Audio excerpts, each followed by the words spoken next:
Ahlan wa sahlan. Ahsanallahu azab. Wa azama ajrak. Wa ghafra li mayitik. Masya Allah. Kok nggak dikabarin kita di grup? Di grup ada kabar sakitnya doang. Iya. Ya kan di grup kan? Iya. Terus Hurmati ngomong, bang, meninggal bang. Kok meninggal? Ini grup Mustafa minta apa? Doanya. Anak ngomong gitu katanya. Enggak, ini di statusnya. Aduh, anak nggak pernah buka statusnya orang. Allah yarhamu. Akhirnya? Ya nggak boleh, Ustaz. Nggak boleh ke rumahnya, Ustaz. Keluarga mungkin lebih dari 7 orang, Ustaz, kena, Ustaz. Di swab semua, Ustaz. Positif. Atau keluarga jidanya, halatinya, amehnya. Satu rumah itu? Iya, mereka dari Jakarta, Ustaz. Ke rumah ameh ini, Ustaz. Di rumah ameh ini ada yang muda, ada yang jidanya, ada mertua anak, Ustaz. Jadi emang sakitnya tuh sampai lama, Ustaz. Udah 2 minggu, Ustaz. Iya. Kemarin kita mau berangkat ke Bogor kan, Ustaz, awal kan? Udah mesti ya apa kalau berangkat ke Bogor sakitnya parah gitu kan. Nggak taunya anak kok khawatir karena semuanya kompak sakit semua, Ustaz. Dan sakitnya bukan sakit flu dan batuk yang cuma seminggu 2 minggu, Ustaz. Udah lama, Ustaz, 10 hari, Ustaz. Mereka. Dan mereka tuh nggak bisa bangun. Yang muda-muda batuk-batuk biasa, Ustaz. Masih bisa aktivitas mereka. Yang tua-tua nggak bisa bangun dari kasur, Ustaz. Nah, karena itu ketahuan rumah sakit, akhirnya di tracking akhirnya. Iya, yang ini di karantina, yang jidanya dibawa ke rumah sakit, Ustaz. Yang di rumahnya jidanya juga di karantina juga, Ustaz. Jadi anak nggak bisa pulang ke Bogor, Ustaz. Betul. Sampai tunggu sampai 14 hari mungkin sampai ini. Sampai ada petugas ke rumah gitu, Ustaz. Allah Akbar. Nyata, Ustaz. Jadi cerita-cerita corona ini ono. Yang kesian hari ini, Ustaz. Dua-duanya udah nggak ada kan dia. Sahih. Allah yarhamu. Jadi di antara 7 yang kena itu, yang meninggal yang tua anak. Padahal yang lainnya ada yang lebih tua. Iya, jidanya. Jidanya bisa bangun.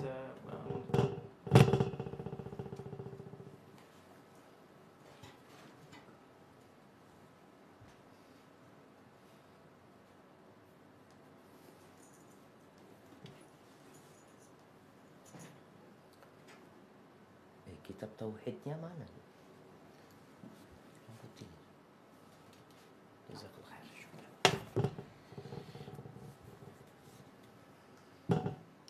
Mic-nya juga. Oh ini.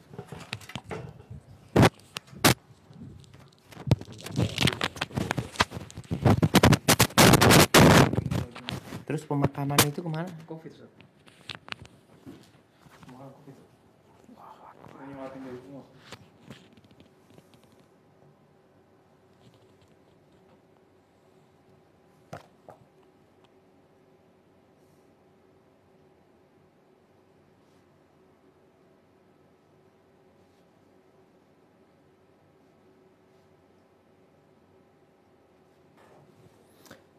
Siapkan surat Al-Hujurat ayat pertama, Zubair. Nah. Udah connect? Assalamualaikum. Waalaikumsalam warahmatullahi wabarakatuh, Ustaz. Barakallahu fiik. Afwan banget nih. Barakallahu, Ustaz. Gimana? Mau dimulai? Tafadhol, Ustaz. Siap.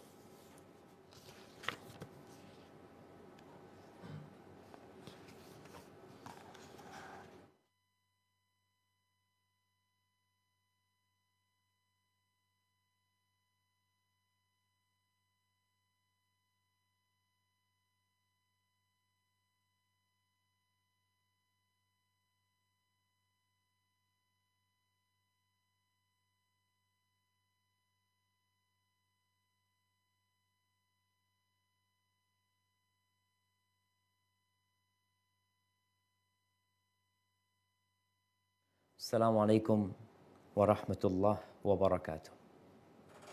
Alhamdulillah alladzi bi ni'matihi tatimmu shalihat. Segala puji bagi Allah Jalla Jalaluh yang karena nikmatnya kebaikan-kebaikan menjadi sempurna. Yang karena rahmatnya niat-niat baik hamba dapat terlaksana. Allahumma salli wa sallim ala nabiyyina Muhammadin wa ala alihi wa ashabihi wa man tabi'ahum bi ihsanin ila yaumiddin. Ya Allah, semoga salawat dan salam senantiasa Engkau curahkan untuk hamba kekasih-Mu, untuk baginda Nabi kita Muhammad alaihi salatu wassalam, untuk keluarga beliau, untuk istri-istri beliau, untuk putra-putri beliau, dan untuk seluruh sahabat Nabi. Semoga Allah meridhai kita bersama mereka. Amma ba'd. Kita tahu iman itu naik turun. Secara global, iman itu akan naik karena ketaatan dan akan turun karena kemaksiatan. Dan ternyata ada amalan-amalan, ada perbuatan-perbuatan yang dapat menjadikan keimanan kita berkurang atau bahkan dapat menjadikan keimanan kita pergi secara total dari diri kita. Kalau kita nggak mempelajarinya, bisa jadi kita melakukan itu tanpa kita sadar. Makanya kenapa Rasulullah SAW bersabda, talabul ilmi faridatun ala kulli muslim. Menuntut ilmu itu kewajiban buat setiap muslim. Nggak ada alasan untuk kita tidak belajar. Sedangkan belajar urusan dunia, kita tuh nggak berhenti-berhenti. Dari sejak kecil, remaja, dewasa, tua pun. Kenapa dalam urusan agama kita merasa cukup? Nih, hari ini kita akan masuk ke dalam pembahasan tentang larangan bersumpah mendahului Allah Azza wa Jalla. Hal ini mungkin terjadi di masyarakat kita. Namun dia nggak sadar kalau yang dia lakukan sesuatu yang terlarang. Padahal Allah Azza wa Jalla berfirman di surat Al-Hujurat ayat 1. Coba dibaca. Di surat Al-Hujurat ayat 1. Nah. Al-Hujurat ayat 1 ya Ustaz. Nah. A'udzu billahi minasyaitonir rajim. Bismillahirrahmanirrahim. Ya ayyuhalladzina amanu la tuqaddimu baina yadayillahi wa rasulihi wattaqullah. Innallaha sami'un alim. Wahai orang-orang yang beriman, janganlah kamu mendahului Allah dan Rasul-Nya, dan bertakwalah kepada Allah. Sungguh Allah Maha mendengar, Maha mengetahui. Subhanallah jemaah. Ini bicara adab sama Allah. Adab sama Rasulullah SAW. Jangan kemudian kita mengucapkan sesuatu mendahului Allah, bahkan seakan-akan ucapan kita itu adalah ketentuan Allah Azza wa Jalla, ketentuan Rasul SAW. Padahal kita nggak tahu. Maka di sini pentingnya belajar. Baik, kita akan membaca pembahasan kitab Tauhid ini. Silahkan dibaca bab 64. Bab 64, larangan bersumpah mendahului Allah. Jundab bin Abdullah radhiyallahu anhu menuturkan, Rasulullah Shallallahu alaihi wasallam bersabda, qala rajulun wallahi la yaghfirullahu li fulanin. Faqala Allahu man dhal ladzi yata'alla alayya an la aghfira li fulanin inni qad ghafartu lahu wa ahbatu amalaka. Ada seorang laki-laki berkata, demi Allah, Allah tidak akan mengampuni si fulan. Maka berfirmanlah Allah, siapakah yang bersumpah mendahuluiku bahwa aku tidak akan mengampuni si fulan? Sesungguhnya aku telah mengampuninya dan menghapuskan amalmu. Hadis riwayat Muslim. Nah, dilanjutkan. Dan disebutkan dalam hadis riwayat Abu Hurairah bahwa Orang yang bersumpah demikian itu adalah seorang ahli ibadah. Kata Abu Hurairah, ia telah mengucapkan perkataan yang membinasakan dunia dan akhiratnya. Barakallahu fikum. Kita lihat jamaah, bagaimana ada orang yang bersumpah menvonis fulan gak akan diampuni sama Allah, gak akan masuk surga. Atau menvonis fulan, wah, masuk surga tuh orang. Engkau siapa? Berani mengatasnamakan Allah Azza wa Jal.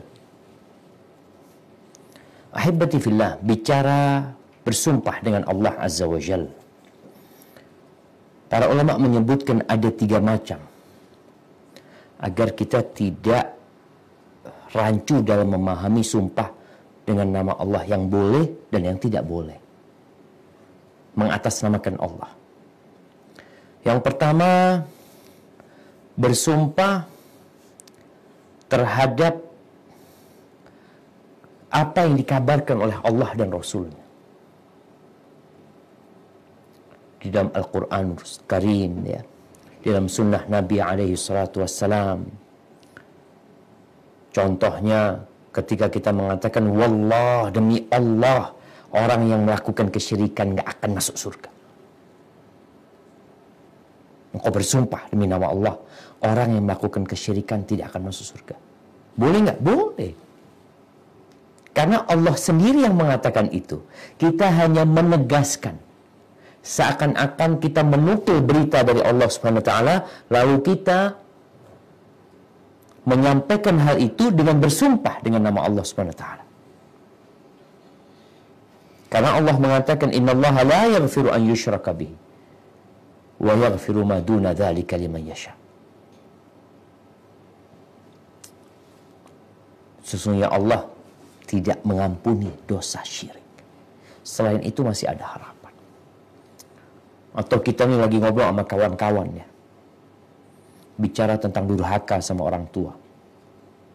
Lalu salah satu mengatakan, wallah, demi Allah, orang yang durhaka sama orang tuanya gak akan bahagia.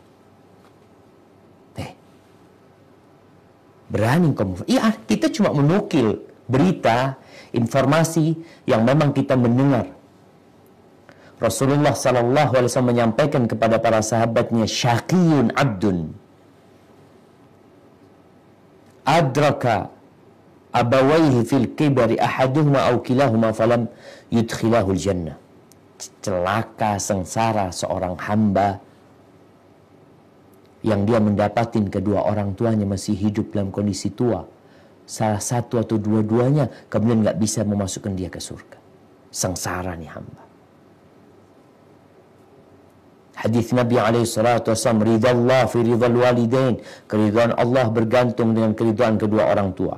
Wa sukhtullah fi sukhtil walidain, dan kemurkaan Allah ikut kemurkaan kedua orang tua. Sehingga tatkala kita bersumpah menginformasikan hal itu, maka nggak apa-apa. Kita bukan mendahului Allah. Kenapa? Karena Allah ngasih tahu kita. Makanya tadi di awal surat Al-Hujurat yang kita baca, kita nggak boleh mendahului Allah gitu. Baik dalam masalah hukum, dalam masalah berita, kecuali sesuatu yang memang sudah Allah tetapkan kalau itu hukum. Atau kalau berita informasi yang memang Allah sudah sampaikan, kejadian-kejadian nanti. Ini sesuatu yang diperbolehkan. Kayak tadi bersumpah demi Allah, orang yang melakukan kesyirikan tidak akan masuk surga. Demi Allah. Orang yang tidak beragama Islam, maka dia akan sengsara. Dari mana kau tahu? Nggak akan diterima amalannya. Demi Allah nggak bakal diterima. Beraninya kau mengatakan demi Allah? Iya. Bukankah Allah yang mengatakan waman yabtaghi ghairal islami dinan falan yuqbal min. Barang siapa yang mencari agama selain Islam nggak bakalan diterima. Allah yang menginformasikan itu. Jadi kadangkala ada orang yang mencela kita, mengatakan engkau seakan-akan yang punya surga neraka. kita ini menyampaikan berita dari Allah SWT. Allah yang punya surga dan neraka. Allah yang dapat mengatakan fulan masuk surga, fulan masuk neraka. Sehingga kita sebagai para ulama, para ustadz, para tokoh agama, tatkala menyampaikan hal itu, kita hanya menukil. Dan untuk menguatkan hal itu kita mengatakan demi Allah Azza wa Jalla. Yang kedua, bersumpah dengan Allah Azza wa Jalla karena kuatnya harapan kita. Dan kita berbaik sangka sama Allah Subhanahu wa Ta'ala. Maka ini hukumnya boleh. Rasulullah Sallallahu Alaihi Wasallam beliau bersabda, beliau mengatakan ini kejadian di masa Nabi Alaihi Wasallam.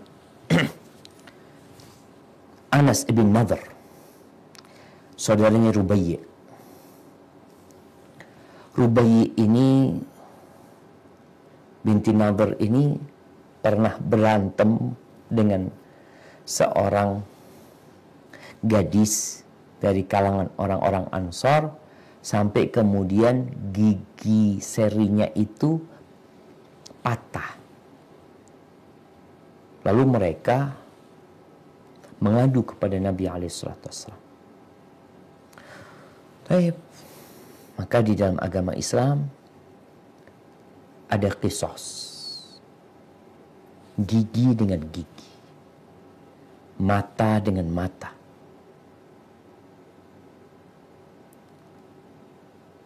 Keluarganya Rubayyi menawarkan untuk damai, yaitu dengan cara ya udah kita bayar dendanya berapa, diperkirakan kerugiannya berapa. Namun subhanallah keluarganya itu gadis, itu bocah tidak mau. Mereka tetap minta qisas.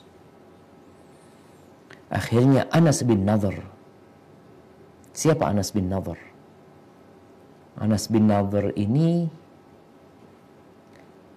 pamannya Anas bin Malik. Yang ketika perang Uhud atau perang Badar, Anas ini nggak ikut perang Badar. Lalu dia datang kepada Nabi SAW. Ya Rasulullah, aku minta maaf nggak bisa hadir, nggak bisa ikut perang Badar karena dalam bayanganku engkau nggak akan berjumpa sama musuh pada waktu itu. Tapi insya Allah kalau Allah memperkenankan bagi aku untuk bertemu dengan musuh nantinya, maka Allah akan melihat apa yang bisa aku kerjakan nanti.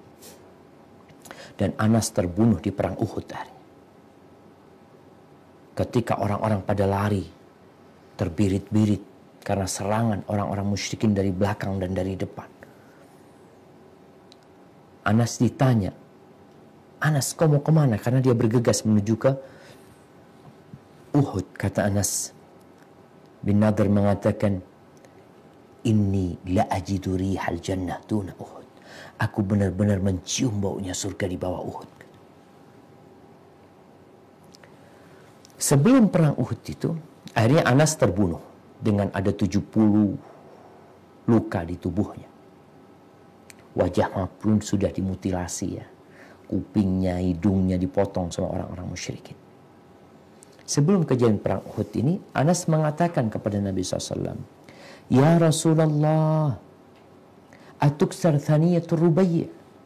Apakah bakal dipatahkan gigi serinya Rubayyi ini? Wallahi la tuksar thaniyatul Rubayyi. Demi Allah, kata Anas,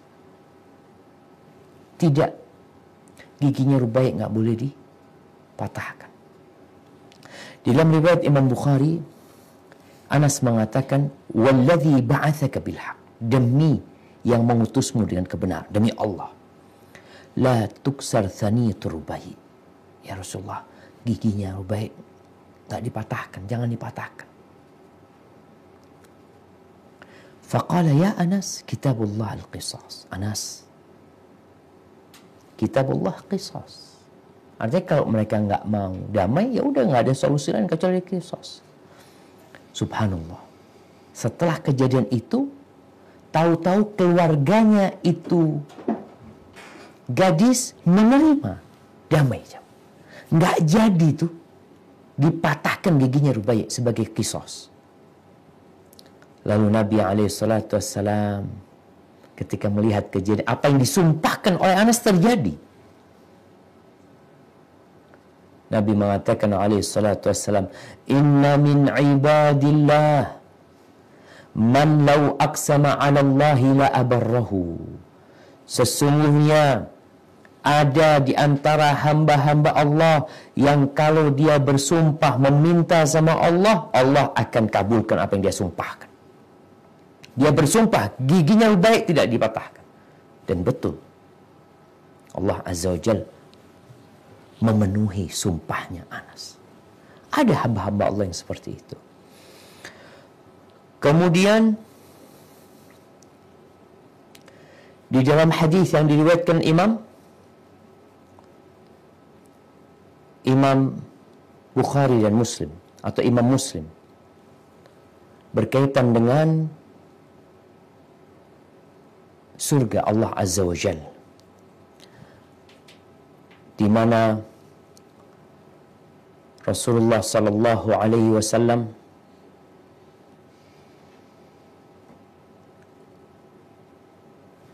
bersabda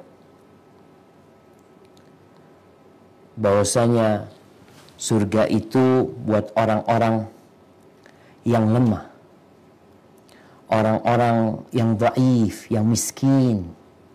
Namun Rasul sallallahu alaihi wasallam mengatakan, "Lau aqsama 'ala Allahi la abarrahu." Kalau dia bersumpah atas nama Allah Subhanahu wa taala, maka Allah akan mengabulkan sumpahnya. Apa yang dia pinta, Allah akan penuhi. Dalam hadis yang lainnya, dalam Sahih Muslim, Nabi SAW mengatakan, "Rubba ash'ath madfu'in bil abwa." Berapa banyak orang yang kumal, yang secara penampilan dia penuh dengan debu, rambutnya mungkin tidak terawat karena memang dia nggak punya apa-apa. Madfu'in bil abwa, kalau dia datang ke rumahnya orang, diusir tuh orang. Lau aqsama 'ala Allahi la abarra. Kalau dia bersumpah atas nama Allah, Allah akan penuhi apa yang dia sumpahkan.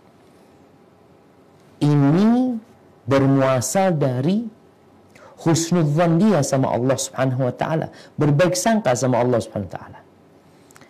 Kemudian juga kisah Uwais Al-Qarni. Di dalam Sahih Muslim, Nabi SAW menceritakan sebagaimana Umar bin Khattab yang meriwayatkan hadis ini, "Yaqdumu alaikum ma'a andad atau amdadil Yaman Uwais ibn Amir." Akan datang nih bersama pasukan-pasukan dari Yaman itu seorang yang bernama Uwais Al-Qarni atau Uwais bin Amir Al-Qarni. Nabi ceritakan bahwa orang ini dulu kena penyakit putih tadi seluruh tubuhnya. Kemudian Allah SWT sembuhkan kecuali tempat atau sebesar dirham, uang dirham. Itu penyakit tetap ada di diri dia. Wa annahu kana lahu walidatun wa huwa biha bar. Dia punya seorang ibu dan dia sangat berbakti kepada ibunya. Lau aqsama 'ala Allahi la abarrahu. Kalau dia bersumpah atas nama Allah Azza wa Jal, maka Allah Jalla Jalaluh akan memenuhi sumpahnya. Al-Bara' bin Malik juga, dia saudaranya Anas bin Malik ya. Nabi SAW mengatakan, "Kam min ash'ath aghbar dhu tamrain la yu'ba'u lahu." Berapa banyak orang yang secara penampilan, ya Allah, kita lihat dia mungkin compang-camping pakaiannya, penuh dengan debu. Nggak ada yang mempedulikan dia. Kita peduli sama orang-orang yang penampilannya bagus ya. Tapi ada hamba-hamba Allah yang mungkin secara penampilan tadi tidak terlalu dipedulikan oleh manusia. Lau aqsama 'ala Allah la abarrahu. Kalau dia bersumpah atas nama Allah Subhanahu wa taala minta, maka Allah akan kabulkan apa yang dia sumpahkan. Minhumul Bara' bin Malik, di antara mereka adalah Al-Bara' bin Malik, saudaranya Anas bin Malik radhiyallahu anhu. Jadi ketika sumpah seperti ini, maka itu termasuk sumpah yang diperbolehkan.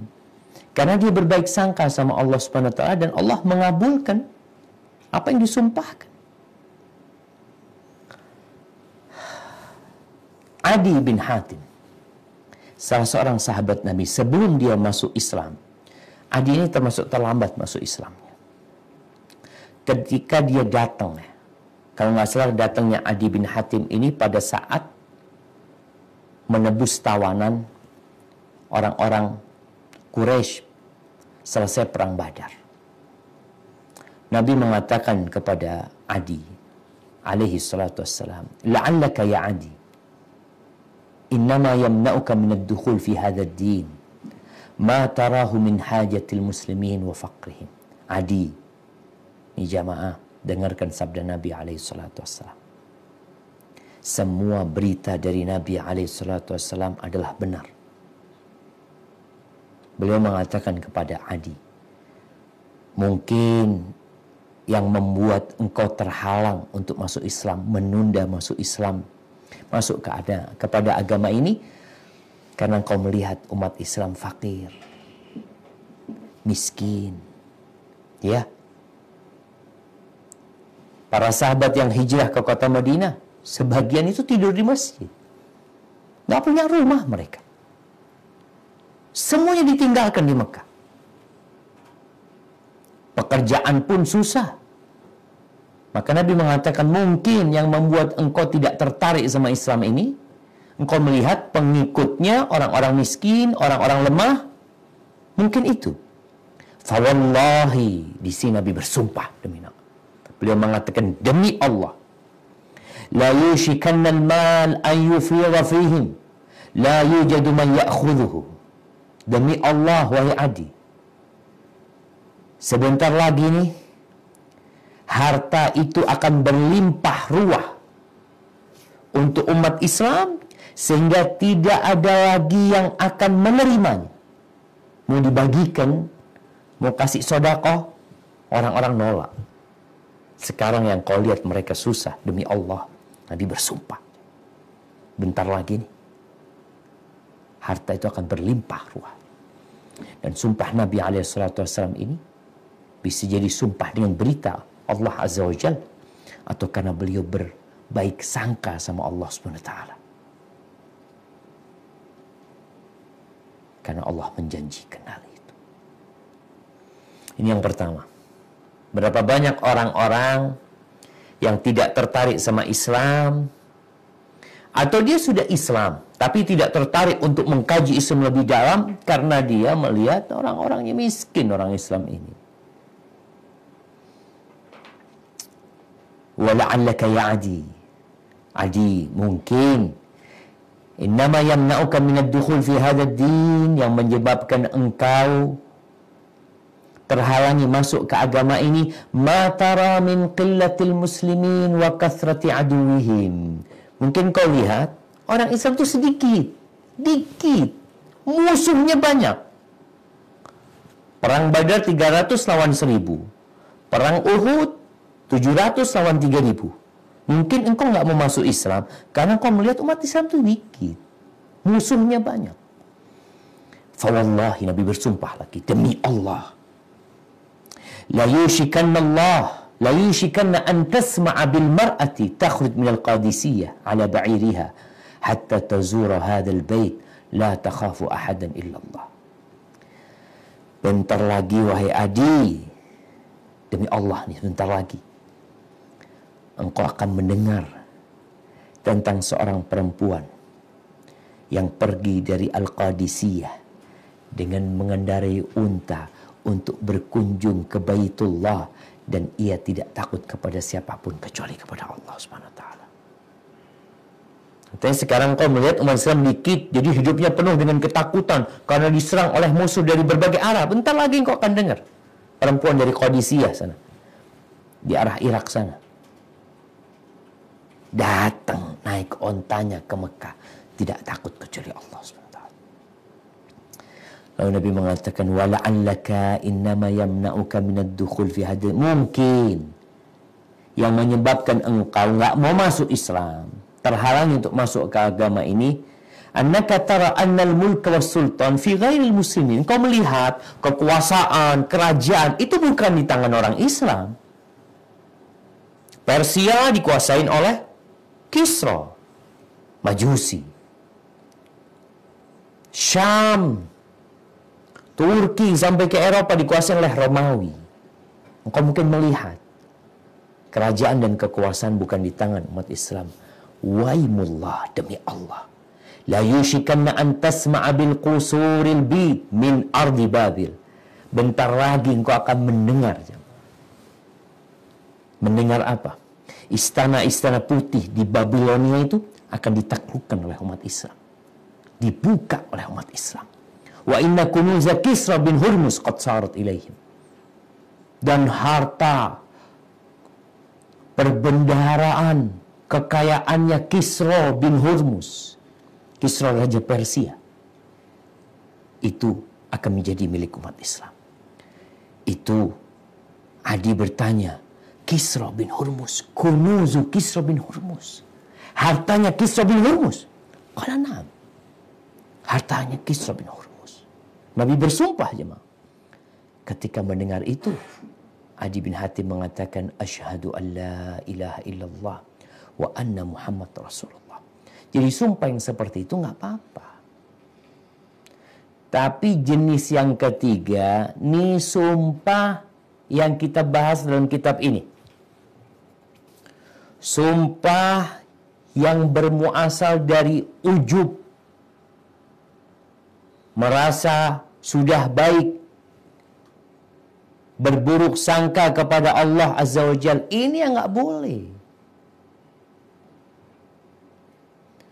Ahibati fillah, gimana nih orang dalam hadis ini? Nabi SAW menyebutkan, nanti kita akan bahas, ini pelaku kemaksiatan. Dua orang disebutkan, yang satu pelaku kemaksiatan. Yang ini orang taat sama Allah. Kadang ngelihat saudaranya terus-terusan berbuat dosa, nggak berhenti-berhenti berbuat dosa. Apa kata kawannya yang taat, yang ahli ibadah?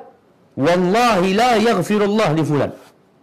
Demi Allah, Allah tidak akan mengampuni fulan. Subhanallah. Demi Allah engkau katakan, Allah nggak akan mengampuni fulan. Allah murka jemaah. Maka Allah mengatakan, man dzalladzi yata'alla 'alayya. Siapa yang berani-beraninya mendahului, ini lancang nih orang. Mengatakan aku tidak akan mengampuni fulan. Padahal rahmat Allah meliputi segala sesuatu. Lalu ini orang mengatakan Allah nggak akan mengampuni fulan. Inni qad ghafartu lahu wa ahbattu amalan. Aku sudah mengampuni dia dan aku gugurkan amalan. Na'udzubillah min dzalik. Haibati fillah. Yang membunuh 100 orang aja masih ada kesempatan untuk bertobat. Ingat pelacur, kisah pelacur. Baghi min baghaya Bani Israel. Yang memberikan minum kepada seekor anjing, Allah ampuni dosanya. Ahibati fillah, bagaimana sebenarnya sikap kita terhadap pelaku kemaksiatan? Tentunya kita membenci kemaksiatan yang dia lakukan. Di dalam hadis yang diriwayatkan oleh Abu Dawud, ini berkaitan dengan hadis yang kita bahas ya. Di sini diriwayatkan oleh Imam Muslim, ada beberapa riwayat lainnya. Diriwayatkan oleh Abu Dawud dari Abu Hurairah radhiyallahu taala anhu bahwa Rasul SAW bersabda, "Kana rajulani fi Bani Israel mutawakhiyaini." Ada dua orang dari kalangan Bani Israel yang mereka itu bersaudara, saling mencintai di antara mereka. Fakana ahaduhuma yudhnib wal akhar mujtahidun fil ibadah. Yang satu ahli maksiat, yang satu tekun beribadah. Fakana la yazalul mujtahid yara al-akhar ala dzam.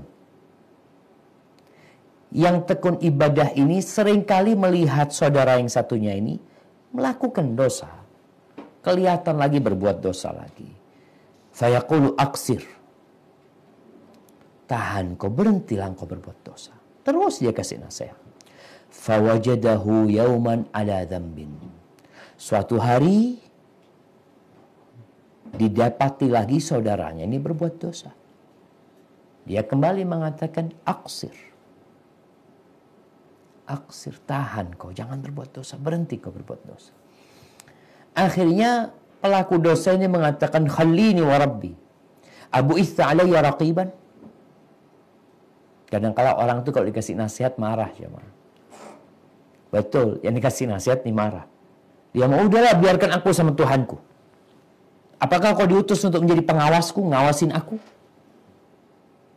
Kadang-kala ada orang yang seperti itu. Akhirnya gara-gara omongan ini sakit hatilah sohibnya yang ahli ibadah ini. Disinilah kemudian dia bersumpah, wallahi la yaghfirullahu laka. Demi Allah, Allah tidak akan mengampuni. Nih sumpahnya. Demi Allah, Allah tidak akan mengampuni. Atau dia mengatakan, la yudkhilakallahu jannah. Allah tidak akan masukkan kau ke surga. Faqabadha arwahahuma fajtama 'inda rabbil alamin. Kemudian dua orang ini mati, ruh mereka dibawa kepada Allah Azza wa Jal. Kemudian Allah mengatakan buat orang yang rajin ibadah itu, akunta bi aliman. Apakah kamu lebih tahu tentang aku, tentang Allah SWT? Apakah engkau tahu tentang aku? Au kunta ala ma fi yadi qadiran? Apakah engkau berkuasa atas apa yang di tanganku? Sehingga main vonis-vonis semau dia. Lalu Allah mengatakan kepada pelaku dosa itu, idhab fadkhul jannah bi rahmati. Allah mengatakan kepada pelaku dosa itu, pergilah engkau, masuklah ke surga dengan rahmatku. Wa qala al-akhar. Dan Allah berkata kepada yang rajin ibadah, yang bersumpah Allah tidak akan mengampuni fulan, idhabu bihi ilan nar. Allah mengatakan kepada malaikat-malaikatnya, bawa nih orang ke neraka. Berani-beraninya, lancang banget dia. Bersumpah atas nama Allah, Allah nggak akan mengampuni fulan. Ahibati fillah. Tatkala kita melihat saudara kita berbuat maksiat, kadang-kala kita punya kawan, kita punya sahabat, ya tugas kita adalah menasihati itu orang. Membenci kemaksiatan yang dia lakukan. Memberikan mau'idhah hasanah. Mengingatkan dia kepada Allah, azab Allah Subhanahu wa ta'ala. Karena kadang-kala pelaku maksiat ini, dia selalu bergantung sama rahmat Allah. Ya Allah itu maha pengasih. Allah itu maha pengampun. Iya betul, kita nggak salahkan.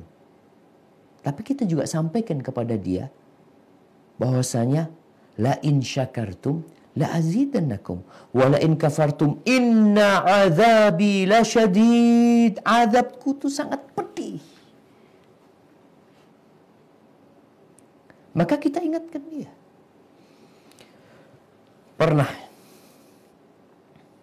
di masa Nabi SAW, ada seorang laki-laki yang suka minum khamr. Akhirnya kita tahu, yang minum minuman keras itu ada hukum hadnya. Dia dipukul sebanyak 40 kali. Ya pakai sandal, pakai apalah. Pakai pecut, pakai tangan. Akhirnya ketika laki-laki itu sudah dihukum, dia pergi. Ada seorang di antara para sahabat yang mengatakan, akhzakallah, semoga Allah menghinakan.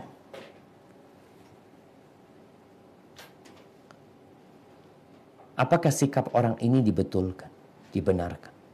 Tidak. Kita itu tatkala mendapati orang melakukan kemaksiatan, jangan mendoakan keburukan atas dia. Nabi SAW mengatakan, la taqulu hakadha. Jangan engkau mengatakan seperti ini. La tu'inu alaihi syaitan. Jangan kalian membantu setan untuk melincirkan dia. Di dalam riwayat Imam Ahmad, Rasul SAW mengatakan, walakin qulu rahimakallah. Tapi katakan kepada pelaku kemaksiatan itu, semoga Allah merahmatimu. Didoakan kebaikan. Nih, kita udah kasih nasihat. Kita udah kasih petuah. Dia tetap melakukan dosa. Apakah kemudian kita melaknat dia? Doakan kebaikan buat dia. Hadakallah, semoga Allah memberikan hidayah kepadamu. Nabi SAW dalam riwayat Abu Dawud, beliau mengatakan ketika ada sahabat yang melaknat orang itu, Nabi SAW mengatakan, la taqulu hakadha. Kalian jangan mengatakan seperti itu. Ada arahan dari Nabi SAW. Ustaz, tapi dia nggak berhenti berbuat dosa. Nah, terus apa yang dikatakan? Walakin qulu Allahumma ghfir lahu, Allahumma arhamhu. Seharusnya yang kalian katakan adalah, ya Allah, ampuni orang itu. Ya Allah, rahmati orang tersebut. Ini Nabi yang memberikan arahan kepada kita. Bukan malah berani-beraninya lancang kita mengatakan, nggak bakal diampuni kau sama Allah. Wong kok nggak bakal diampuni. Ahibati fillah.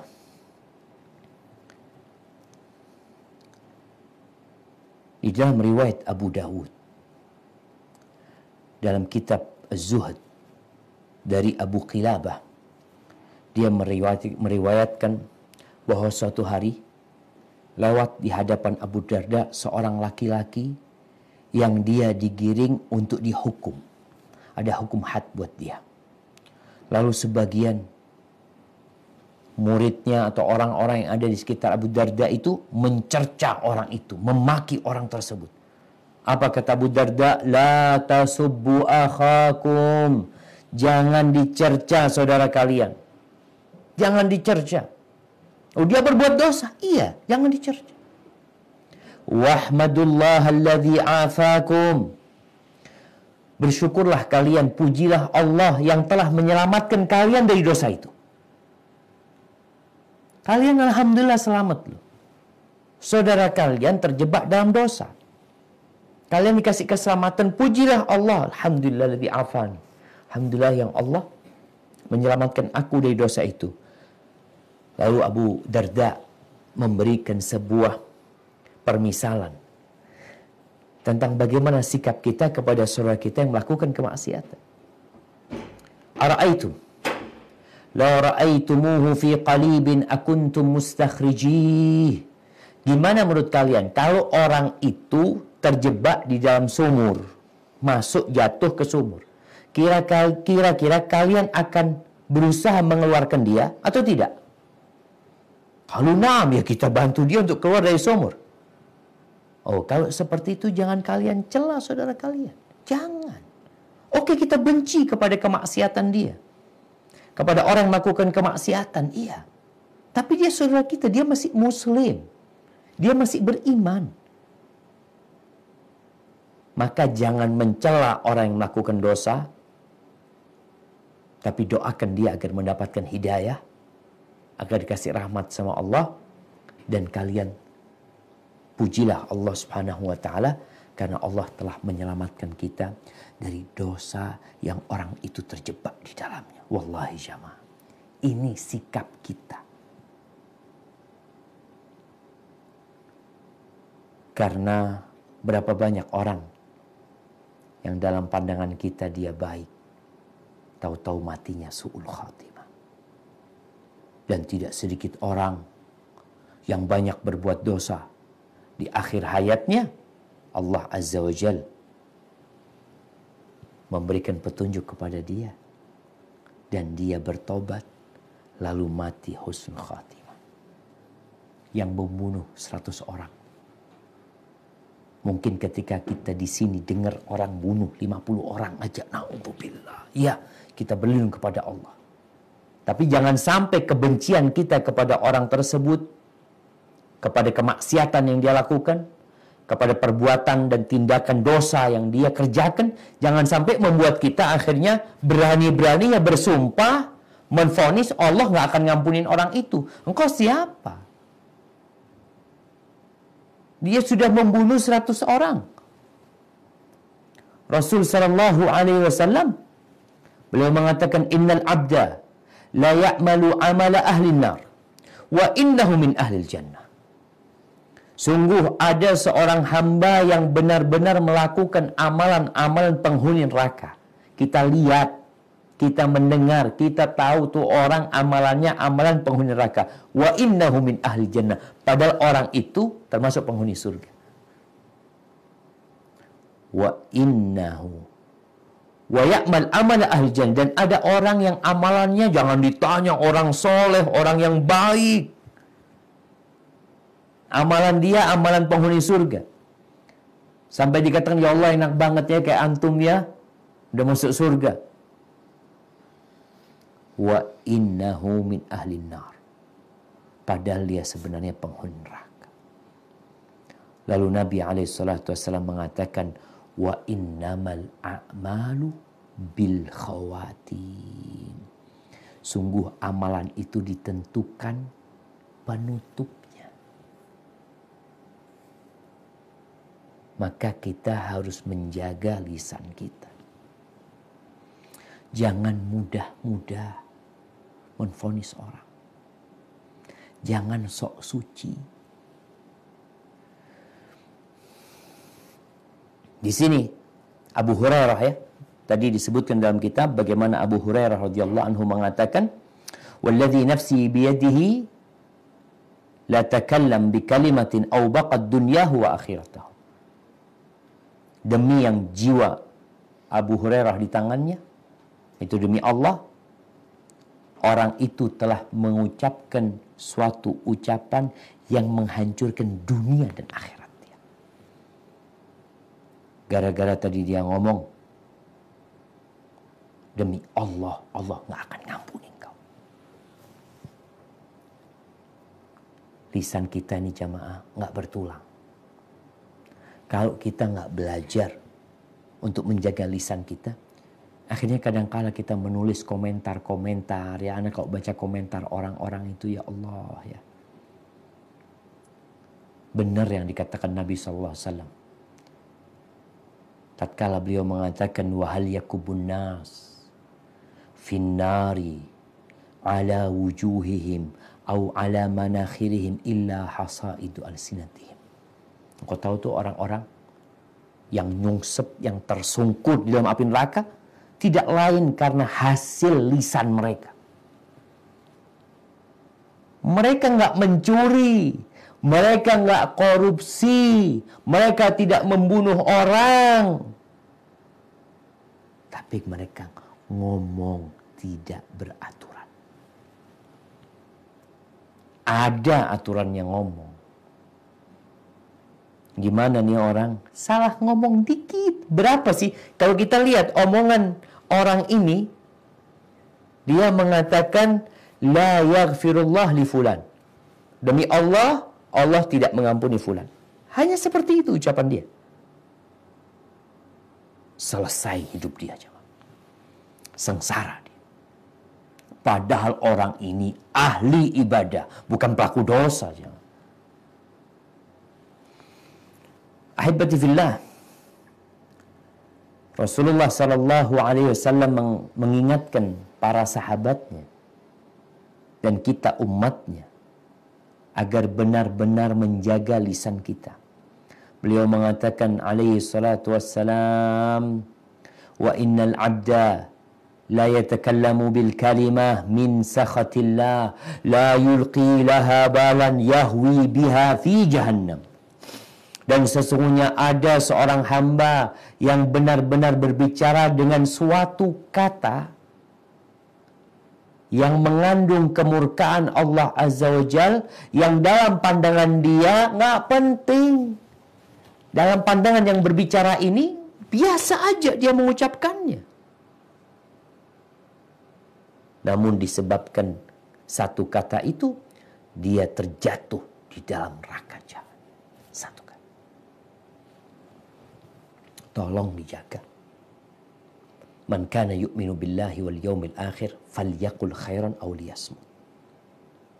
Barang siapa yang beriman kepada Allah dan hari akhir, hendaklah dia berkata yang baik atau diam.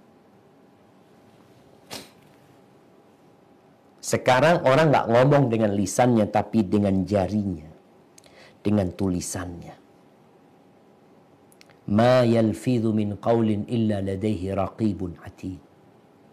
Tidak ada sesuatu pun yang terlontar dari lisan, yang mungkin juga ditulis dengan tangan, dengan jari-jari kita, melainkan di situ ada malaikat yang mencatatnya, yang mengumpulkannya. Sekarang di dunia ini kita bisa melihat omongan orang itu sudah terekam, jejak dia bisa dikumpulkan.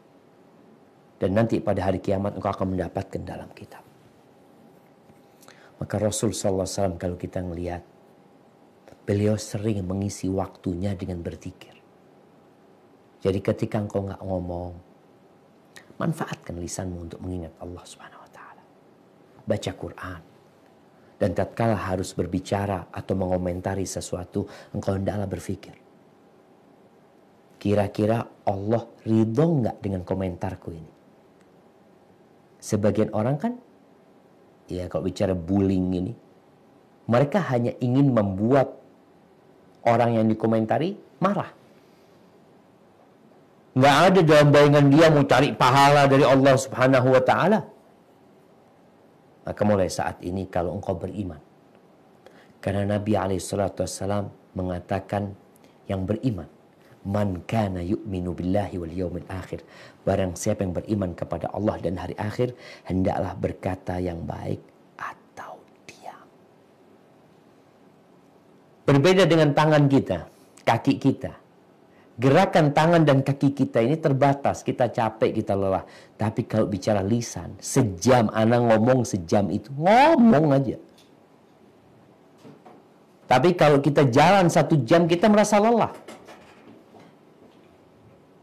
Maka di dalam bab ini larangan bersumpah mendahului Allah Azza wa Jal adalah berbincang tentang bagaimana engkau menjaga lisanmu agar jangan sampai amalanmu gugur. Barakallahu fikum. Taib jamaah. Berkaitan dengan sabda Nabi alaihi salatu wassalam yang mengatakan, Allah berkata, aku telah mengampuni dosanya fulan dan aku menggugurkan amalanmu. Apakah Allah menggugurkan semua amalannya? Atau menggugurkan amalan yang berkaitan dengan ucapan itu? Yang bergabung dengan ujubnya. Di sini ada 2 pendapat para ulama. Yang satu mengatakan semua amalannya. Ada yang mengatakan amalan dohirnya, amalan fisiknya, yang itu digugurkan sama Allah Subhanahu Wa Taala. Atau amalan yang berkaitan dengan ujub itu sendiri, sehingga dia mengucapkan ucapan itu. Manapun yang sahih, maka kita harus berhati-hati. Barakallahu fikum. Baik, kita masuk ke kandungan bab. Kandungan bab ini, 1, diperingatkan untuk tidak bersumpah mendahului Allah. Barakallahu fikum. Nah, jaga lisanmu. Kecuali tadi kita bersumpah menyampaikan tentang berita dari Allah Azza wa Jal, menyampaikan bahwa ini loh Allah itu mengharam, demi Allah ini diharamkan sama Allah. Memang ada ayatnya, ada hadisnya yang menjelaskan hal itu, maka itu tidak mengapa buat kita. Tapi kalau berkaitan dengan vonis-vonis yang kita berikan kepada orang, maka jangan. Kalau kita bicara enggak ana berbaik sangka sama Allah, artinya ada sumpah yang bersumber dari optimisme. Berbaik sangka sama Allah Subhanahu wa taala, maka enggak ada masalah. Tapi kalau yang tadi, dia malah buruk sangka sama Allah. Mengatakan Allah nggak akan ngampuni fulan. Subhanallah. Kemana rahmat Allah Azza wa Jalla? Bukankah Allah mengatakan innallaha yaghfirudz dzunuba jami'an?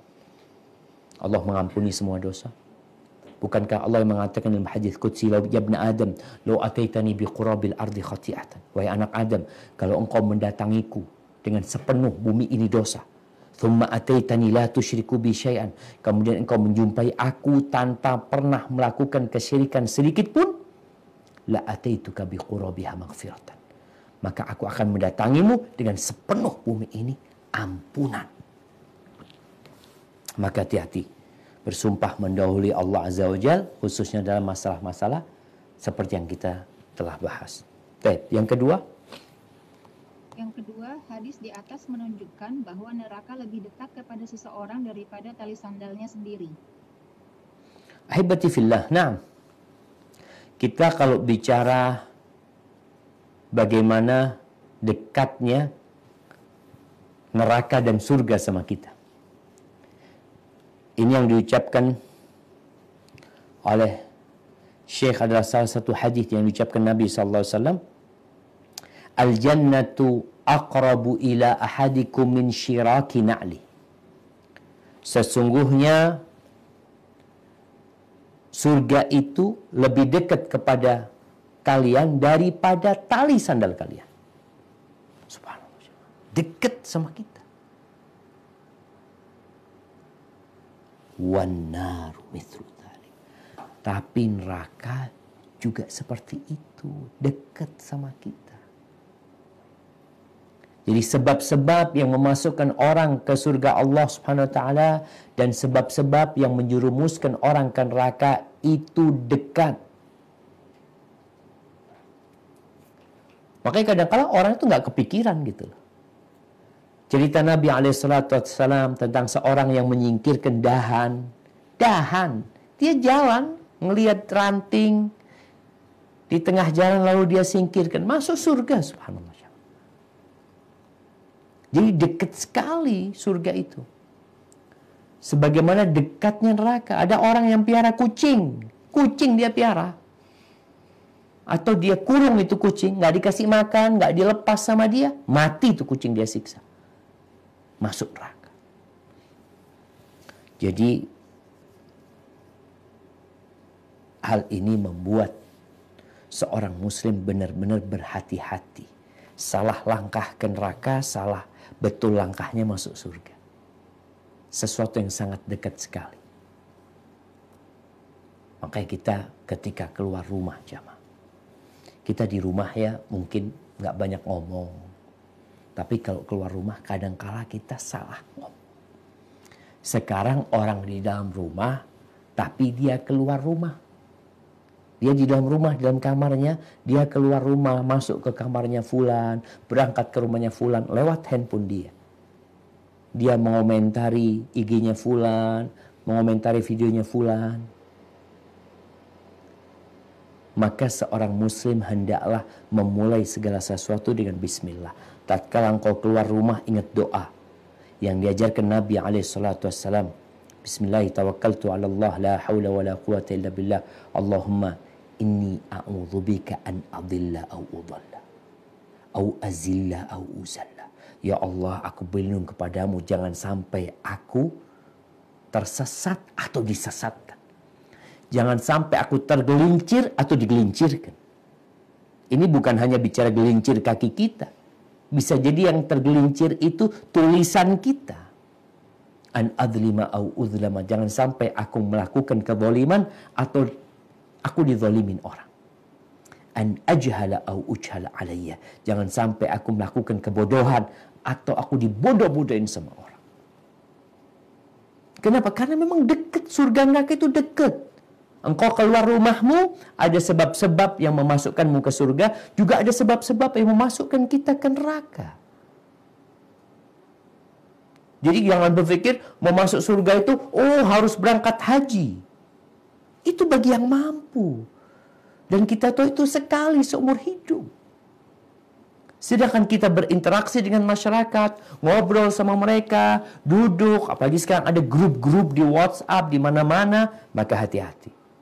Minta sama Allah supaya dijaga, jangan sampai kita tergelincir. Barakallahu fikum. Baik, yang ketiga dan keempat. Yang ketiga, demikian halnya surga. Yang keempat, sebagai buktinya lagi kata-kata Abu Hurairah. Ia telah mengucapkan perkataan yang membinasakan dunia dan akhiratnya. Barakallahu fikum. Wallahi jamaah. Dunia dan akhiratnya. Kalau sekarang nih ada di Indonesia, entah di negara lain juga mungkin ada. Ada orang-orang yang salah ngomong masuk penjara. Di dunia masuk penjara, di akhirat ya tentunya dia akan dihisab dengan ucapan dia. Itu orang yang mengatakan Allah, demi Allah, Allah akan ngampuni dirimu. Dunia dan akhirat dia habis. Hanya dengan satu kata saja. Kemana sholat dia? Kemana zakat dia? Kemana haji dan umrah dia? Allah batalkan. Gara-gara ujub dia itu. Barakallahu fikum. Dan kita tahu Ahlus Sunnah wal Jamaah berpendapat bahwasanya seorang itu tidak keluar dari agama Allah karena melakukan dosa-dosa besar. Seorang yang membunuh pun tidak dihukumin keluar dari agama Islam. Sehingga masih ada harapan diampuni oleh Allah Subhanahu wa taala. Berbeda dengan sebagian sekte yang mengatakan pelaku dosa besar itu keluar dari Islam sudah. Sehingga dia kekal di dalam api neraka. Hati-hati.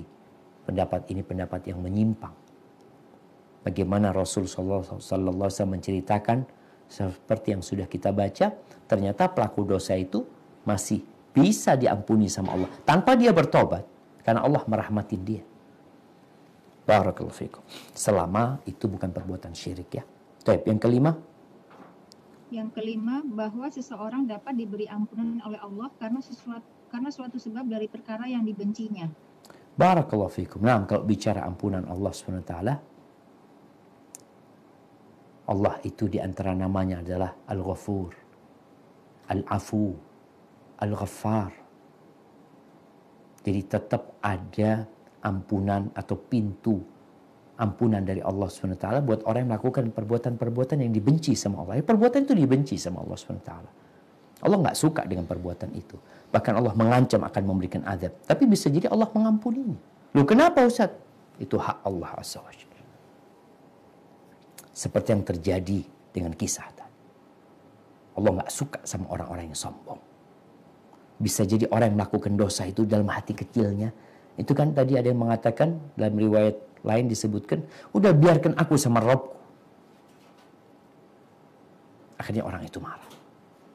Ingat. Faqultu astaghfiru rabbakum innahu kana ghaffara. Nabi Nuh ya berkata kepada kaumnya. Ratusan tahun beliau berdakwah. Tetap beliau berusaha untuk menumbuhkan di hati kaumnya itu optimisme, berbaik sangka sama Allah. Masih ada harapan untuk diampuni dosanya. Masih ada harapan untuk taubat. Dan para pendakwah ini ketika berdakwah, jangan sampai dia membuat orang-orang itu putus asa dari rahmat Allah. Bagaimana dia menumbuhkan orang-orang ini jadi masuk ke Islam. Jadi kembali kepada Allah. Kalau dikatakan kepada mereka nggak bakal diampuni, akhirnya mereka jadi semakin buruk. Dan itu yang diinginkan oleh setan. Membuat orang-orang putus asa dari rahmat Allah SWT. Tapi pendakwah bagaimana? Mengajarkan kebaikan, mengingkari kemungkaran, mengingatkan orang-orang kepada Allah Azza wa Jal tanpa menumbuhkan rasa putus asa di diri mereka. Jadi beribadah kepada Allah kan memang antara rasa takut dan rasa harap. Jangan sampai kita berharap terus sama Allah, lupa dengan azab Allah SWT, sehingga kita meremehkan perbuatan dosa dan tidak kembali kepada Allah SWT. Dan jangan sampai juga kita menumbuhkan rasa takut di diri hamba yang akhirnya ketika dia berbuat dosa, dia berburuk sangka sama Allah, akhirnya aku nggak bakal diampuni sama Allah. Dan itu yang diinginkan iblis. Orang itu putus asa, kemudian lanjut berbuat dosa. Dan na'udzubillah mati su'ul khatimah akhirnya. Hadza wallahu alam bissawab. Itu yang bisa kita kaji pada kesempatan kali ini. Kurang lebihnya mohon maaf, mungkin kita masuk ke sesi tanya jawab. Nah, Ana persilahkan, tafadhol. Ya, Ustadz, bagi jamaah yang udah join Zoom meeting, jika ingin bertanya silahkan raise hand. Kami akan memanggil Antuna jika kesempatan masih ada, insya Allah. Pertanyaan pertama, Ustadz. Assalamualaikum, Ustadz. Waalaikumsalam warahmatullahi wabarakatuh. Nah, jika kita menasehati anak yang susah diajak belajar agama, kemudian kita sebagai ibu berkata, suatu saat ketika hidayah Allah datang padamu, maka kau akan menyesal dan baru kau akan tahu bahwa nasihat ibumu ini adalah benar. Apakah ini termasuk sumpah juga dan kategorinya sumpah ini baik atau buruk, Ustadz? Mohon nasihatnya, syukron. nah, barakallahu fikum. Ya jemaah. Yang pertama, kalau bicara sumpah, itu apabila sang ibu mengatakan demi Allah. Tapi ketika tidak menyampaikan demi Allah, maka dia bukan bersumpah, tapi dia memberikan informasi kepada anaknya. Tinggal dilihat yang disampaikan ibunya ini benar atau tidak. Kalau memang benar, nggak ada masalah. Karena penyesalan itu selalu di akhir. Jadi tatkala orang tua membimbing anaknya ya untuk belajar ilmu agama, lalu anak itu menunda-nunda, sang ibu mengatakan, "Nak, kamu akan menyesal nanti pada akhirnya." Dan apa yang disampaikan ibu memang benar, orang-orang akan menyesal pada akhirnya. Tatkala dia terlambat untuk belajar ilmu agama ya. Itu kalau dia dapat hidayah. Namun sekali lagi, para orang tua tolong bersabar. Jangan sampai dia marah, yang mungkin sekarang dia masih bisa mengontrol ucapannya. Ada ibu yang marah sama anaknya, seperti marahnya orang yang tadi itu. Akhirnya dia melaknat anak. Tadi cerita Nabi SAW bagaimana sebagian sahabat melaknat orang yang minum khamar. Mengatakan semoga Allah menghinakanmu. Jangan. Para ibu tolong kalau marah sama anaknya, kadang-kadang dia sakit hati sama anaknya, lalu dia mengatakan semoga Allah menampakkan dia azabnya untukmu. Hati-hati. Lisan kita dijaga. Kalau sekedar mengatakan, nak, engkau akan menyesal nanti kalau engkau nggak belajar sekarang, nak. Nanti engkau akan ingat apa yang ibu ucapkan itu benar. Insya Allah nggak ada masalah. Tapi ingat, Nabi memberikan nasihat, la taghdab, jangan marah. Karena kalau marah biasanya nggak terkontrol ucapannya. Hadza wallahu a'lam bissawab. Nah. Pertanyaan berikutnya, Ustadz. Apakah hukum sumpah pocong dan bagaimana status pelakunya, Ustadz? Ahibati fillah. Ya. Jadi kita tahu kenapa muncul sumpah-sumpah yang model seperti ini. Salah satu penyebabnya karena mereka nggak belajar. Dengan dipocong supaya dia takut. Dia akan nanti jadi mati dia. Cukup sumpah dengan nama Allah SWT. Jadi sumpah pocong termasuk sumpah yang tidak diajarkan dalam agama kita. Nggak ada sunnah Nabi yang seperti itu. Bagaimana sekarang membuat orang itu sumpah nggak dusta? Itu kan intinya. Kita bagaimana sekarang orang itu bersumpah dan dia menepati sumpahnya. Yang perlu kita lakukan adalah menumbuhkan rasa takut kepada Allah SWT kepada orang tersebut. Pernah di masa Nabi SAW terjadi dua atau sepasang suami istri ini ribut. Sang suami menuduh istrinya berzina. Istrinya berzina. Dan istrinya hamil. Sang suami mengatakan itu bukan hasil dia. bukan milik sang suami. Sang istri akhirnya tidak mengakui hal itu dan dia juga bersumpah. Di sini terjadi sebuah hukum yang namanya mula'anah, di mana sang istri bersumpah sebanyak 4 kali bahwasanya dia tidak berzina. Lalu di yang kelima dia mengatakan kalau dia bohong, laknat murka Allah buat aku. Sang suami juga seperti itu. Ini untuk sesuatu yang berat gitu, demi membuat orang-orang itu jujur dalam ucapan dia. Ada itu mula'anah, tapi nggak ada yang namanya sumpah pocong. Maka hendaklah kita tatkala ingin melakukan sumpah itu belajar dulu. Gimana sih sumpah yang disyariatkan dalam agama kita? Hadza wallahu a'lam bissawab. Nah. Bismillah, semoga Allah selalu melindungi dan merahmati Ustadz dan keluarga serta seluruh umat muslim. Amin. Ustadz, ayah saya sakit selama 2 tahun, kemudian meninggal dalam usia 80 tahun. Selama beliau sakit, beliau meninggalkan puasa wajib dan sholat wajib, Ustadz, karena beliau dalam keadaan uzur dan pikun gitu. Terus bagaimana Ustadz ibadah yang beliau tinggalkan tersebut? Jazakallahu khair, barakallahu fiik. Masya Allah. Nah, barakallahu fikum. Iya jemaah, berkaitan dengan ibadah orang-orang yang uzur ini gimana? Kita tahu di antara syarat orang itu melaksanakan sholat adalah akal. Syarat wajibnya orang melaksanakan sholat, melaksanakan puasa, itu ada akal yang bersama dia. Sehingga ketika akal dia itu tidak ada, dia jadi nggak wajib. Nggak wajib buat dia. Jadi keluarga nggak perlu memikirkan mau bayar apa?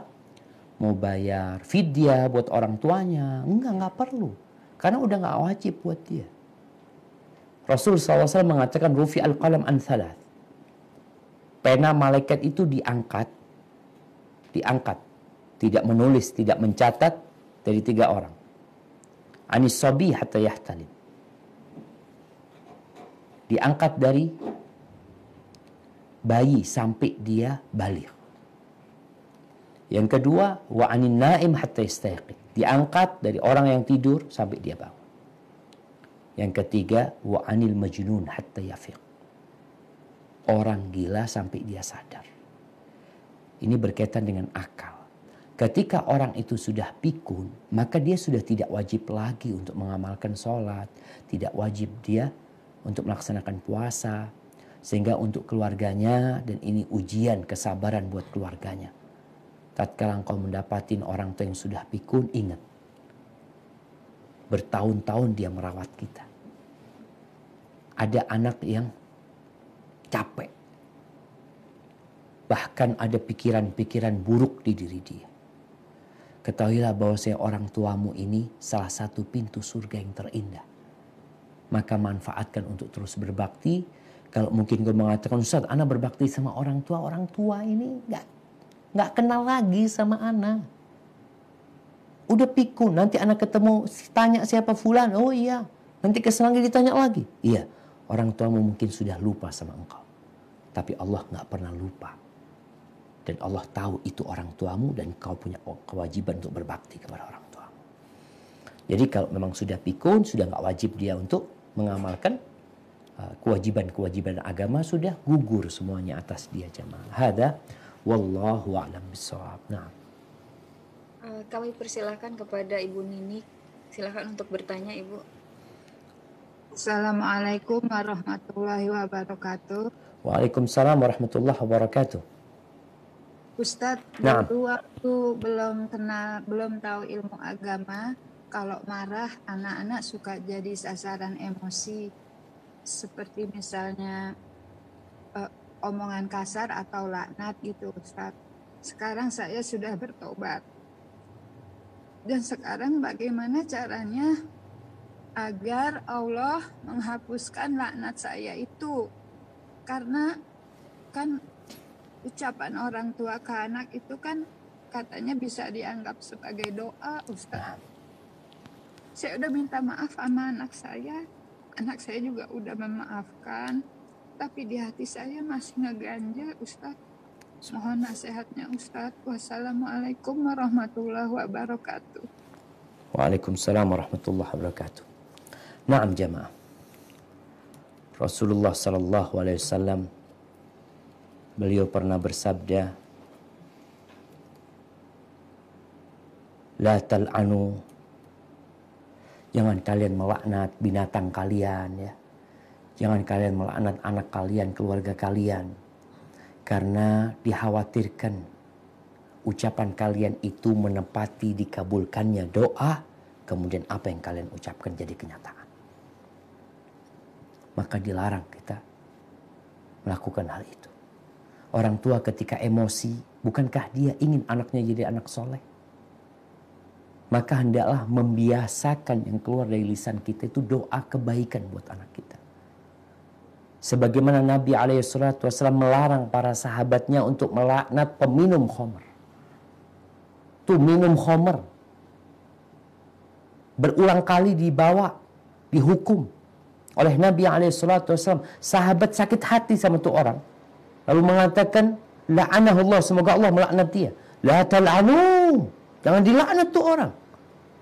Jangan akhirnya kalian, kata Nabi SAW, membantu setan. Setan tuh ingin orang itu jauh dari rahmat Allah. Itu keinginan setan. Ketika engkau mengatakan itu, kolab sama keinginan setan. Bagaimana yang harus kita lakukan? Kita harus menghadapi setan dengan mengatakan, rahimahullah, semoga Allah merahmatimu, semoga Allah mengampunimu. Anak-anak kita, tatkala kita pernah marah, melaknat dia, ngomong kasar, yang harus kita lakukan mencabut ucapan itu. Kita minta sama Allah, angkat tangannya, mohon sama Allah, ya Allah, siapa aja yang pernah aku laknat ya Allah, orang yang pernah aku doakan keburukan, rubahlah doaku itu jadi kebaikan buat dia. Nggak apa-apa. Jadi Nabi SAW pernah berdoa. Beliau mengatakan, siapa saja ya Allah yang pernah aku cela, yang pernah aku maki, maka jadikan makianku buat dia itu sebagai sedekah, sebagai penghapusan dosa-dosa mereka. Jadi Nabi mencabut ucapannya itu agar dirubah menjadi kebaikan buat orang-orang yang pernah beliau cela. Maka di sini tugas orang tua untuk merubah doa dia, mengangkat tangannya selain dia memohon ampun kepada Allah SWT, agar kadang-kadang kan udah lupa berapa kali siapa aja yang dia laknat, yang dia caci maki, maka mohon kepada Allah SWT bahwasanya cacian, makian, laknat yang pernah diucapkan itu agar diganti menjadi hidayah buat orang-orang tersebut dan rahmatmu untuk mereka ya Allah. Dan insya Allah jamaah, tatkala kita takut sama dosa tersebut, itu akan mendorong kita untuk terus-terusan beramal kebajikan dan beristighfar. Tidak seperti orang yang ujub dengan amal solehnya ya. Kadang-kadang dia meremehkan orang lain. Tapi ibu yang bertanya tadi, semoga Allah mengampuni dosa-dosa kita semuanya dan menjadikan kita lebih baik untuk ke depannya. Hadza wallahu a'lam bishawab.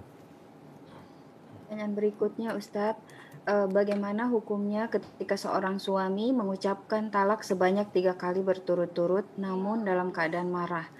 Seling beberapa menit kemudian beliau ucapkan lagi mentalak satu istrinya.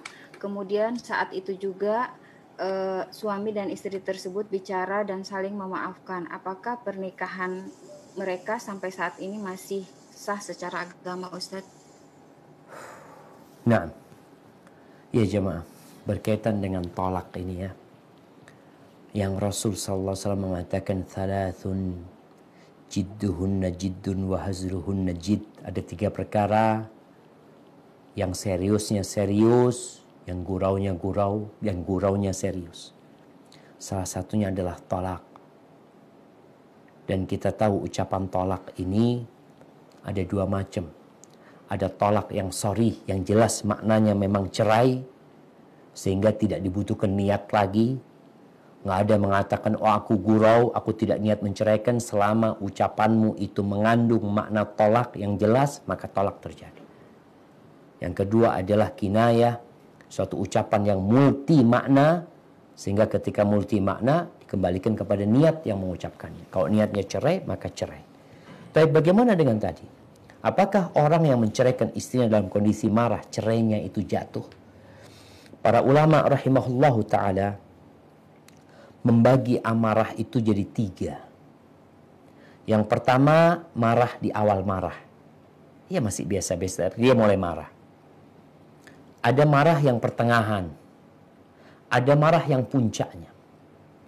Puncaknya ini maksudnya orang marah sehingga dia tidak sadar dengan apa yang dia ucapkan. Tertutup akalnya. Teriak-teriak kadang-kala dia aja. Nggak tahu sudah. Ketika nanti selesai marah dia dikasih tahu, bang engkau tadi menceraikan aku. Enggak. Apa aku mengatakan itu? Dia nggak sadar dengan apa yang dia ucapkan. Marah yang seperti ini cerainya tidak jatuh. Tolaknya nggak jatuh. Karena dia seperti orang yang tidak sadar. Marah yang di awal cerainya jatuh. Tinggal marah yang di pertengahan. Ada 2 pendapat ulama. Jumhur ulama berpendapat jatuh cerainya. Jatuh cerainya. Selama dia sadar dengan apa yang dia ucapkan.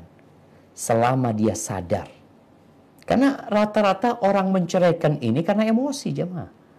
Masa orang lagi senang-senang menceraikan istrinya? Nggak ada lah. Rata-rata ya. Kebanyakan orang menceraikan istrinya karena emosi. Jadi selama orang itu emosi. Yang masih menyadari apa yang dia ucapkan, maka pendapat jumhur ulama cerainya jatuh. Karena kalau kita mengatakan nggak jatuh, orang itu marahnya tadi beda-beda gitu. Ketika enggak ana marah Ustaz, padahal dia marahnya di awal marah sebenarnya. Maka melihat pendapat jumhur ulama ini lebih kuat sehingga cerainya dianggap jatuh. Ibnu Qayyim rahimahullah ta'ala mengatakan tidak jatuh. Kalau marah yang di pertengahan tadi. Ketika jatuh cerai tersebut, ya sudah.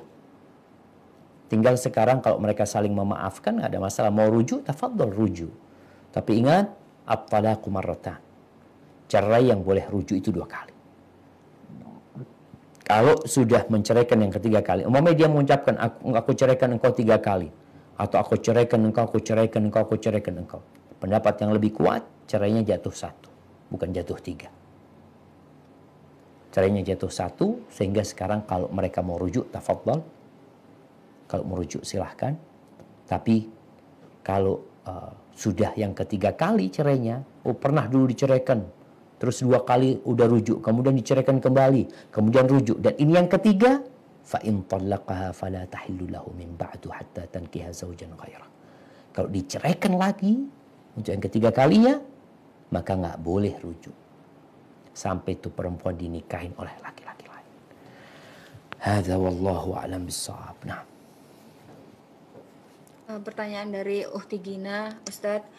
Assalamualaikum Ustadz, izin bertanya, apabila kita sudah taubat nasuha tapi hati masih ada keraguan, khawatir taubat kita tidak diterima, apakah kita harus mengulang taubat kita atau kita memperbanyak istighfar? Jazakumullahu khairan. Ahibati fillah, kembali bagaimana kita beribadah kepada Allah SWT. Salat kita, puasa kita, umroh kita, haji kita, kita tuh berharap diterima. Kita harus berharap diterima. Tapi kita juga takut gak diterima. Jadi harap-harap cemas itu harus ada dalam ibadah kita. Makanya sampai ada ucapan Umar bin Khattab radhiyallahu anhu, kalau aku tahu sedekahku itu diterima sama Allah SWT, aku ingin mati setelah itu. Tapi kan gak tahu kita. Namun kita berharap diterima. Di sisi lainnya kita takut. Kalau tadi dikatakan dia sudah bertobat, Ustaz, tapi ana ragu, Ustaz. Tapi dilihat, orang mengevaluasi dirinya. Apakah syarat-syarat itu sudah terpenuhi?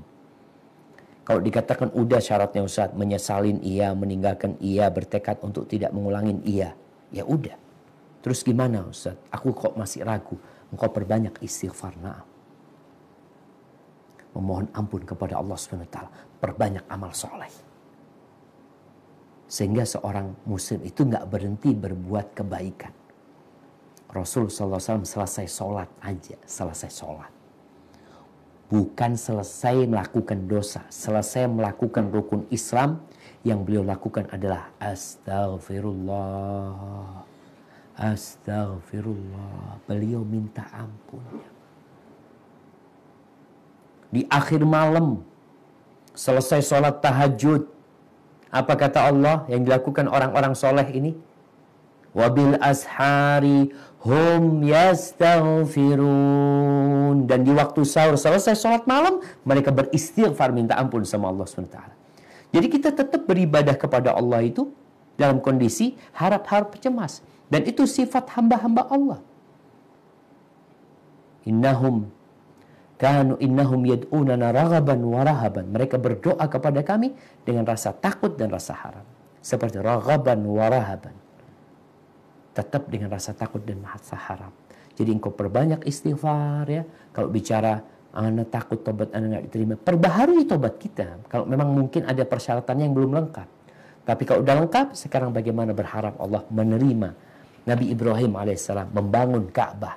Ka'bah yang dibangun. Apa doanya? Rabbana taqabbal minna innaka antas sami'ul alim. Itu yang diminta. Ya Allah, terima dari kami ya Allah. Engkau maha mendengar dan maha mengetahui. Wa tub alaina innaka antat tawwabur rahim. Dan berikan taubatmu kepada kami ya Allah. Engkau maha menerima taubat dan engkau maha pengasih. Di situ beliau berharap dan beliau takut juga kepada Allah SWT. Hadza wallahu a'lam bissawab. Naam. Assalamualaikum Ustaz. Waalaikumsalam warahmatullahi wabarakatuh. Jika kita masbuk di rakaat kedua, apakah kita tetap harus membaca doa iftitah dulu? Dan apakah setiap habis berdoa kita harus mengusapkan tangan kita ke wajah? Nah, jemaahnya ada dua pertanyaan. Kalau kita masbuk, apakah kita membaca istiftah? Yang pertama, doa istiftah itu nggak wajib. Artinya tatkala kita sholat sunnah umpamanya, ya, kita nggak membaca doa istiftah, atau sholat wajib pun kita langsung membaca a'udzubillahi minasyaitonirrajim bismillahirrahmanirrahim, cukup. Nah, kalau kita masbuk Ustaz, mana yang lebih baik? Lihat kondisimu. Kalau imamnya itu, umpamanya kita takut kita dengan membaca istiftah, kita kehilangan baca Al-Fatihah nantinya. Maka lebih baik engkau langsung mulai dengan Al-Fatihah. Baca a'udzubillahi minasyaitonirrajim, baca Al-Fatihah. Langsung baca Al-Fatihah. Jadi kita kejar rukunnya. Supaya kita jangan menyibukkan diri dengan yang sunnah, akhirnya kita kehilangan Al-Fatihah itu sendiri. Ini buat orang-orang yang masbuk. Kembali lagi ya, hukumnya nggak pakai istiftah, nggak apa-apa. Kita langsung sholat baca a'udzubillahi minasyaitonirrajim dan kemudian bismillahirrahmanirrahim. Baik, yang kedua berkaitan dengan mengusap wajah selesai berdoa. Ada beberapa hadis yang menyebutkan dianjurkannya mengusap wajah selesai berdoa. Tapi hadis-hadis itu lemah, jemaah. Karena memang Nabi SAW, beliau itu berdoa di atas mimbarnya, di hadapan para sahabatnya. Nggak ada hadis-hadis sahih yang menyebutkan Nabi mengusap wajahnya selesai berdoa. Yang ada hadis-hadis sahih menjelaskan tentang mengangkat tangan ketika berdoa. Adapun hadis-hadis yang mengatakan mengusap wajah, itu hadis-hadis yang lemah. Walaupun mungkin ada sebagian ulama yang mengamalkan hadis tersebut. Yang lebih utama, maka berdoalah dan selesai berdoa tanpa mengusap wajah kita. Hadza wallahu a'lam bissawab. Nah. Kemudian pertanyaan dari Ukti Ipov di room Zoom Ustadz. Ustadz izin tanya, apabila ada seorang suami yang marah karena istrinya izin menginap di rumah orang tuanya. Kemudian suami marah dan menyumpah bahwa istrinya akan susah seumur hidup dan tidak akan bisa apa-apa meskipun nangis sambil tahajud. Barakallahu fiikum. Ya jemaah. Ini termasuk sumpah yang tidak diperbolehkan. Ini termasuk mendahului Allah Azza wa Jalla yang terlarang.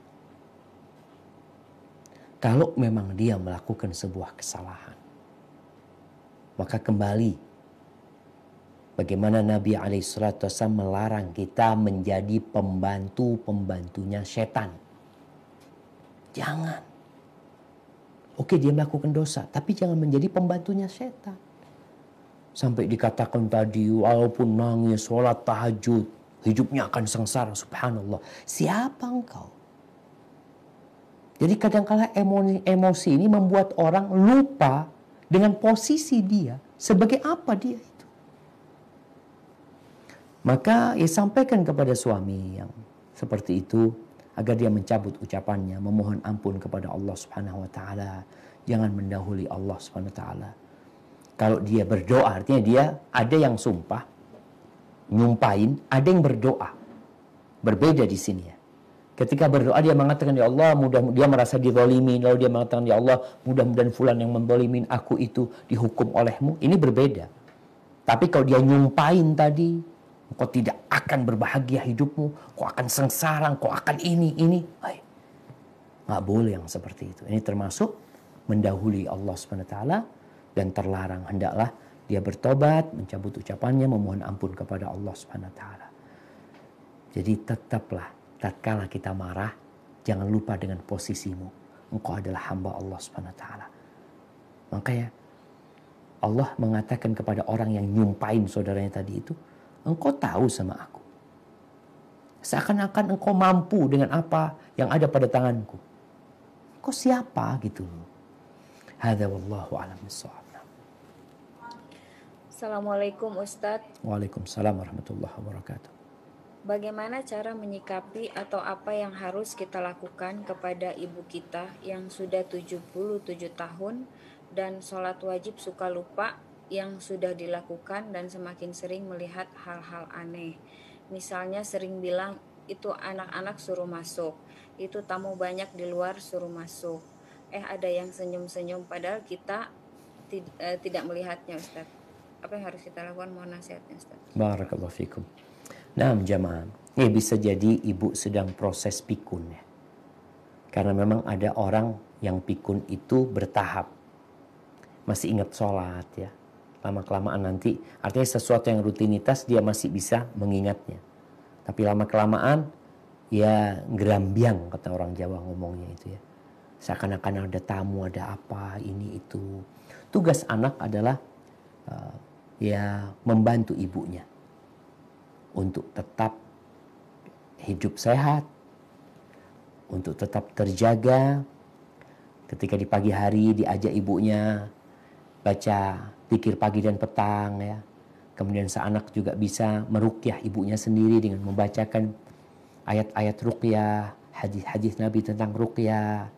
Insya Allah dengan seperti itu semoga Allah mengembalikan kesehatan ibu dan menjadi seperti biasa. Lalu jamaah perlu kita ketahui, Muslim itu sampai mati seharusnya produktif. Jangan sampai ada orang tua itu diberhentikan dari bekerja. Nggak ada aktivitas buat dia. Dia pensiun. Oke, dari pekerjaannya dia pensiun. Tapi aktivitas dia di rumahnya ya. Kadang ada orang tua yang biasa masak umpamanya. Kadang-kadang kan anak kepingin orang tuanya nggak capek ya. Udah ibu nggak usah, ibu nunggu. Udah ada pembantu yang masakin ini itu, ntar jadi. Anak itu ingin berbakti namun ternyata membahayakan kondisi ibunya. Sehingga ibu itu nggak ada kerjaan. Gitu. Maka hendaklah dibantu orang tua, tetap ibadah dijaga, zikir dijaga. Tapi untuk aktivitas di rumah, maka silahkan. Mamanya ibu ditanya, ibu mau masak apa hari ini? Ini itu macam-macam. Sang anak mengatakan, ibu gimana sih resepnya kalau masak ini? Padahal ini tahu anaknya. Tapi agar sang ibu ini mengingat kembali. Itu menjadi salah satu terapi ingatan ya. Dengan dia terus bekerja, berusaha. Soalnya kalau diputuskan dari aktivitas, biasanya orang tua itu cepat pikunnya. Maka tetap beraktivitas. Kemudian kalau ada kawan-kawannya, ibu kita masih punya kawan ya. Kita bawa ibu kita ke rumah mereka. Biar cerita-cerita yang dulu ya. Dan anak kalau bisa ketika duduk sama orang tuanya itu jangan sibuk sendiri. Tapi dia ngobrol. Ibu-ibu dulu ketika umur sekian gimana sih ibu? Ibu ketika bekerja itu awal kerja ibu bagaimana, sehingga dia mulai mengingat itu. Ini menjadi salah satu cara agar orang tua kita tidak pikun, dan selain itu cara-cara yang berupa ibadah kita jalankan, baca Al-Quranul Karim, ya, berzikir, mengingat dengan jari. Jadi orang memang kalau berzikir sama tasbih itu dia nggak nginget, jamaah. Nggak ada usaha untuk mengingat jumlah zikir, nggak ada. Yang ada jalan aja tuh tasbih, apalagi sekarang ada yang pakai apa? Digital tuh, tambah nggak inget lagi dia. Dia terus lihat, oh sekian jumlahnya. Tapi ketika berzikir dengan tangan, ana sekarang dengan umur sekian, ana berzikir itu kadang-kadang lupa, ya Allah ini berapa nih? Tapi ketika kita berusaha untuk mengingat, akhirnya kita ingat, oh ini baru 2 kali ya, 4 kali 4, 16. Oh berarti masih tinggal 1 lagi. 4 kali 4 lagi, berarti 32. Tinggal 1. Jadi kita mengingat, jamaah. Bukan berarti nggak pakai tasbih, nggak boleh ya. Yang lebih utama tetap pakai tangan agar tadi orang tua kita bisa lebih mengingat. Hadza wallahu a'lam bishawab. Mungkin kita ke pertanyaan terakhir. Nah, Ustadz. Assalamualaikum Ustadz. Waalaikumsalam warahmatullahi wabarakatuh. Anak-anak mau ana masukkan ke pesantren sunnah, tetapi ayahnya kurang setuju karena beranggapan ajarannya ekstrim.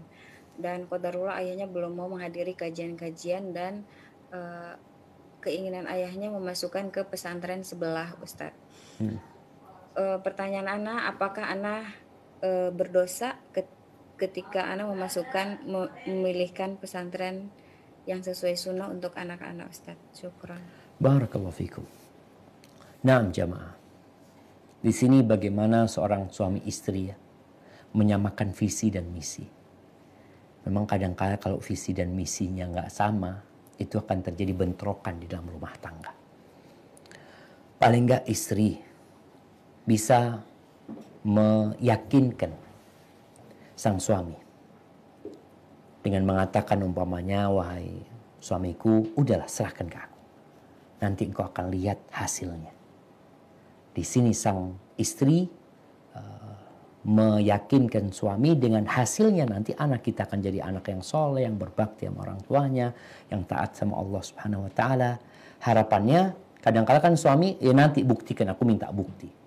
Maka sang istri harus berjuang tatkala itu. Memohon kepada Allah Subhanahu wa taala agar anaknya benar-benar menjadi kebanggaan buat ayahnya. Soalnya memang banyak orang takut anaknya ekstrim. Nanti pulang ke rumah, ini haram, itu haram semuanya. Sehingga takut orang tua.